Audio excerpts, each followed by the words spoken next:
Hi friends, వచ్చేసాం మీ ముందుకి. ఈ వీకెండ్ ఏం చేయాలో తెలియక మా డెస్కీ పాపని అలా వైజాగ్ తీసుకెళ్దామని చెప్పి తీసుకెళ్తాం అంటే ఫుడ్ ఫెస్టివల్ జరుగుతుంది 5th సెప్టెంబర్ నుంచి 7th సెప్టెంబర్ వరకు ఎంజిఎం గ్రౌండ్లో.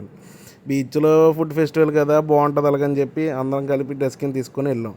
డస్కీ గడి వెళ్ళిన తర్వాత ఇంకా గడ్డిలో దొర్లెత్తు తిరిగెత్తు అలా ఉన్నాడు అనమాట. అక్కడ ఎలా చెప్తే అలా వింటున్నాడు. ఎప్పుడు లేనిది సిట్ అంటే సిట్ అంటున్నాడు, రమ్మంటే వస్తున్నాడు. అక్కడ చూడండి మా ఎంత బాగుందో బీచ్ వ్యూలో అలా కూర్చోబెట్టి, అవన్నీ విఐపి సెక్షన్స్కి సీట్లు అనమాట. ఈ మన మామూలు వచ్చిన ఆడియన్స్కి అందరికీ, పర్సన్స్ అందరికీ, కస్టమర్లు అందరికీ పెట్టడానికి అనమాట. మా చూస్తే అన్ని విఐపి ఫెస్టివల్స్ లాగే ఉన్నాయి, అన్ని విఐపి ఫుడ్ కౌంటర్లే ఉన్నాయి. ఆఖరికి మన నా హోటలోడు పెట్టాడు, ఇంకా గాదిరాజ్ ప్యాలెస్ పెట్టాడు, అందరూ పెట్టారు. జనాలు చూస్తే కిట్టుమని నుంచి ఎలా చూసుకున్నా చివరి వరకు చూడలేదు. నేను వీడియో తీయలేకపోయాను కానీ ఎలా చూస్తే ఇసుకేసిన రాళ్ళంత జనం వచ్చారు. ఒకటో రోజు రెండో రోజును ఏం చేయాలో తెలియక అలా తిరుగుతూనే ఉన్నాం.